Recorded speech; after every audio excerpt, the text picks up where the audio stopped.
Kembali lagi bersama Minres di channel Donghua Animasi. Kali ini, Mimin akan memberikan prediksi alur cerita dari Battle Through the Heavens. Tanpa banyak basa-basi, kita langsung saja ke pembahasan episode 146. Nah, di saat Xiaoyan menatap Ziyan yang mengkristal, ia tampak muram. Ia lantas berkata, "Ini adalah proses pemantapan energi." Penetua Zuli yang berdiri di samping Xiaoyan juga menghela nafas. Ia lantas menjelaskan, energi dari buah asal naga ponik terlalu dahsyat. Energi itu telah memadat dan memenuhi seluruh tubuh Ziyan. Jika dia gagal menyerapnya, dia akan selamanya seperti ini. Xiaoyan dengan marah berseru, "Kalian terlalu gegabah. Jika hal ini tak terselesaikan, nyawa Ziyan bisa melayang." Mendengarkan ucapan Xiaoyan, Zuli pun tampak menyesal. Haijing pun menengahi, "Saudara Xiaoyan, jangan salahkan tetua ketiga. Bahkan, di kalangan naga void kuno, buah asal naga ponik hanya ditemukan beberapa kali. Pengetahuan kami tentangnya masih sangat terbatas." Tiba-tiba, Xiaoyan teringat sesuatu. Lantas ia bertanya, "Apakah buah itu pernah berhasil diserap sebelumnya?" Zuli pun menjelaskan, "Ya, hanya 2 kali. Salah satunya diserap oleh suku Heaven Ponik, dan mereka melahirkan seorang ahli luar biasa. Saat itu, bahkan kami, suku naga void kuno, sempat ditekan oleh mereka. Untungnya, beberapa ratus tahun kemudian, kami berhasil mendapatkan buah itu dan mengembalikan keadaan. Namun, dalam pertempuran berdarah antara kedua suku, kedua ahli pewaris garis keturunan murni itu akhirnya gugur bersama. Sejak saat itu pula, suku Heaven Ponik perlahan menghilang. Buah itu pun tak pernah muncul lagi, sampai saat ini. Ini pertama kalinya aku melihatnya secara langsung." Mendengarkan penjelasan itu, lantas Xiaoyan berkata, "Hanya 2 kali keberhasilan ya. Lalu bagaimana kita bisa menyelamatkan Ziyan sekarang?" Zuli menjawab, "Energi terbentuk dari buah itu membentuk kristal padat yang sangat keras. Bahkan aku tak mampu menghancurkannya. Dan jika pecah sembarangan, energinya akan terbuang percuma." Dengan wajah kesal, Xiaoyan menggerutu, "Kau masih memikirkan energi itu saat seperti ini?" Zuli menyaut, "Xiaoyan, kau mungkin tak tahu kondisi suku naga void kuno saat ini. Kami sangat membutuhkan seorang pemimpin dengan garis keturunan bangsawan untuk menyatukan kami." Xiaoyan pun lanjut bertanya, "Apa yang terjadi sebenarnya? Bukankah suku kalian sangat kuat?" Zuli tampak ragu. Setelah diam sejenak, ia akhirnya berkata, "Xiaoyan, kau memiliki hubungan dekat dengan suku kami. Jadi aku akan jujur. Pulau naga kuno yang kau lihat sekarang hanyalah 1/4 dari pulau naga kuno yang asli." Mendengar itu, Xiaoyan pun terkejut. Lantas ia berkata, "Apa? 1/4? Lalu kemana 3 bagian lainnya?" Zuli lantas menjelaskan, "Setelah ayah Ziyan menghilang, suku kami terpecah menjadi 4 faksi. Pulau itu pun terbelah menjadi 4 bagian dan kini mengambang di alam kosong. Masing-masing mengelola dirinya sendiri." Mendengar itu, Xiaoyan lantas berpikir, jika hanya 1/4 kekuatan saja sudah begitu menakutkan, seberapa dahsyat kekuatan utuhnya. Zuli melanjutkan, "Kadang keempat pulau itu saling bertemu. Saat itulah pertarungan pasti terjadi. 3 pemimpin pulau lainnya ingin menguasai seluruh suku. Tapi karena kekuatan mereka seimbang, perpecahan terus berlanjut." Xiaoyan lantas bertanya, "Apakah mereka juga memiliki pewaris berdarah bangsawan?"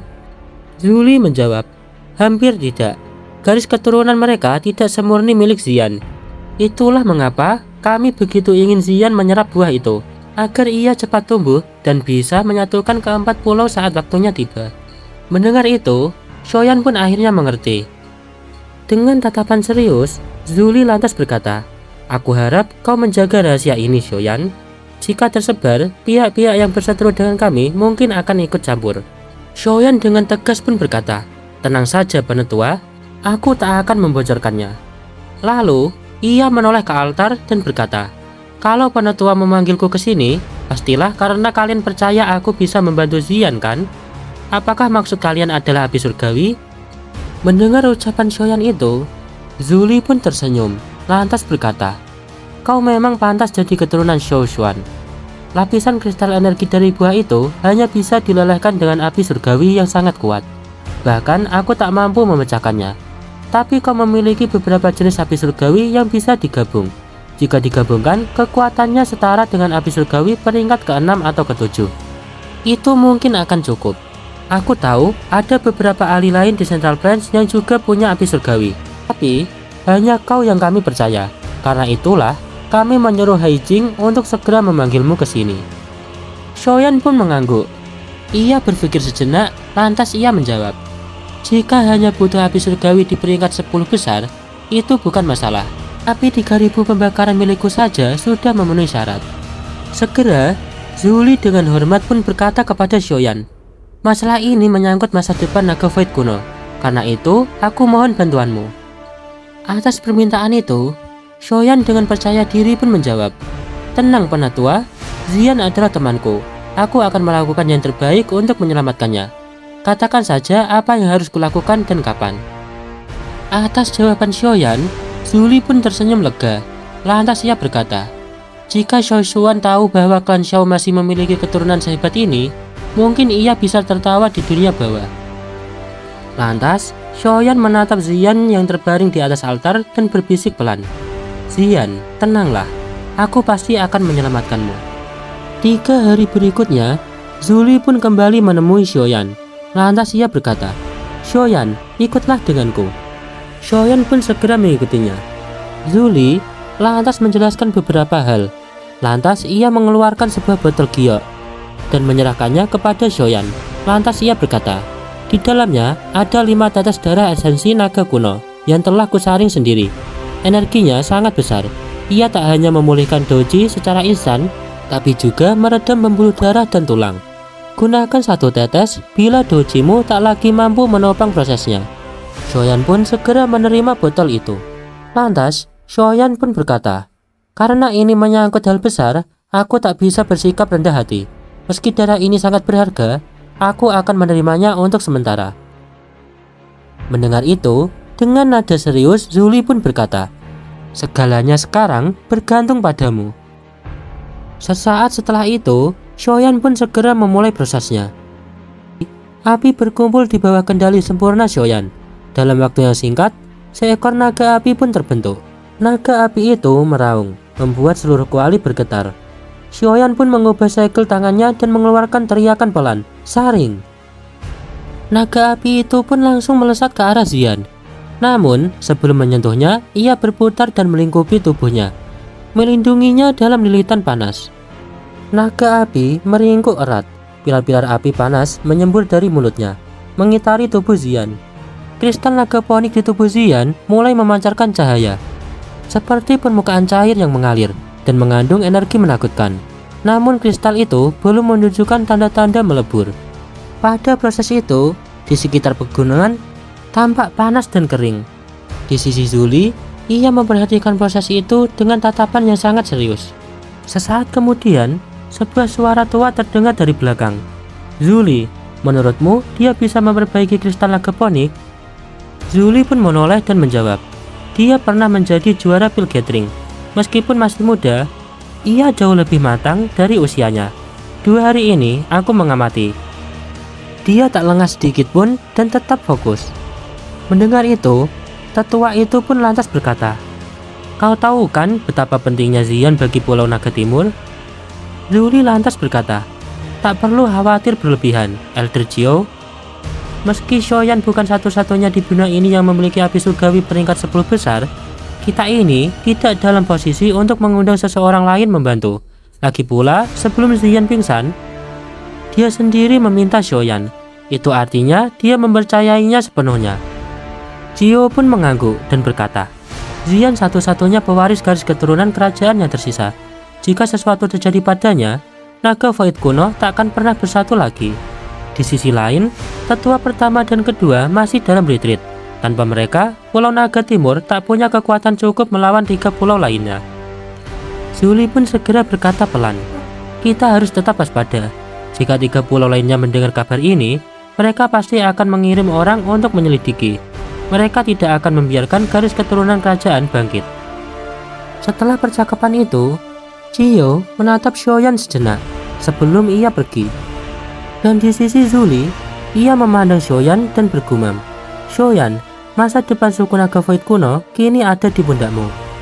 Sesaat setelah itu, Xiaoyan perlahan membuka mulutnya. Lantas ia berkata, mengentalkan. Segera, naga api dalam kuali mendesir. Warna tubuhnya berubah dari ungu muda menjadi ungu tua misterius. Ukurannya menyusut, tapi suhunya meningkat drastis. Api ungu tua menyembur dari mulut naga api, mengenai kristal naga ponik di tubuh Xian. Dengan itu pula, kristal naga ponik mulai mencair. Melihat itu, Zuli menghela nafas lega. Meskipun ini baru langkah awal, tapi sudah menunjukkan bahwa api surgawi Xiaoyan cukup untuk mencairkan kristal tersebut. 10 hari telah berlalu. Xiaoyan tak berhenti sedetik pun. Namun, pada hari ke-15, dirinya akhirnya kelelahan. Ia pun menelan setetes darah esensi naga kuno. Seketika, energi besar meluap, dan doji di tubuh Xiaoyan terisi penuh kembali. Merasakan itu, Xiaoyan terkejut pada efeknya. Darah esensi ini sebanding dengan pil tingkat tinggi. Naga Void kuno memang layak berada di puncak dunia Magical Beast. Setelah itu, fokusnya pun kembali. Kristal di permukaan tubuh Xian telah lenyap, tapi bagian dalam tubuhnya masih diselimuti. Semua lapisan harus diperbaiki agar Xian bisa pulih. 1 bulan kemudian, kristal naga ponik perlahan menghilang.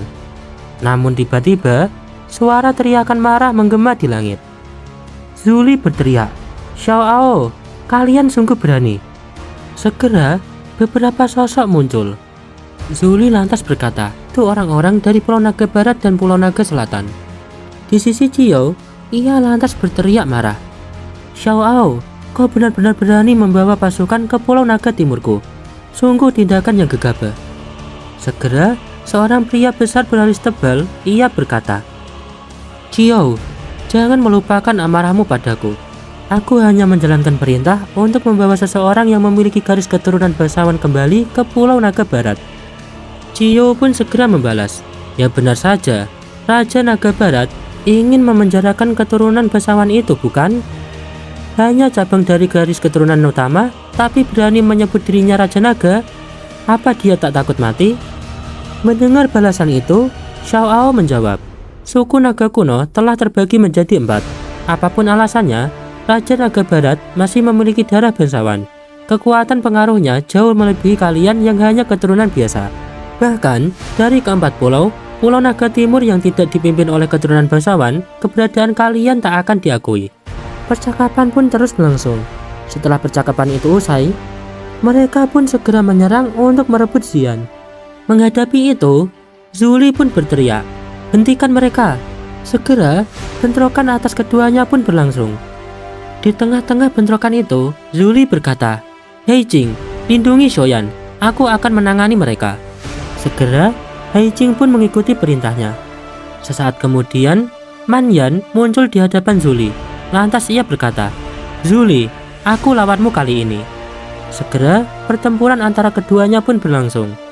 Di sisi Hei Jing yang berjaga, ia dikejutkan oleh suara angin. Ia lantas menoleh dan melihat 10 sosok dengan aura ganas melesat dengan cepat. Ia pun segera berteriak, "Hentikan mereka, jangan biarkan mereka mengganggu Xiaoyan." Segera, pertempuran di hadapan Hei Jing pun terjadi. Hei Jing pun mengepalkan tinjunya dan matanya tertuju pada Xiaoyan. Lantas ia bergumam, "Xiaoyan, cepatlah." Nah, baiklah. Untuk pembahasan dari alur cerita Battle Through the Heavens Season 5 episode 146, Mimin cukupkan sampai di sini dulu ya. Thanks for watching.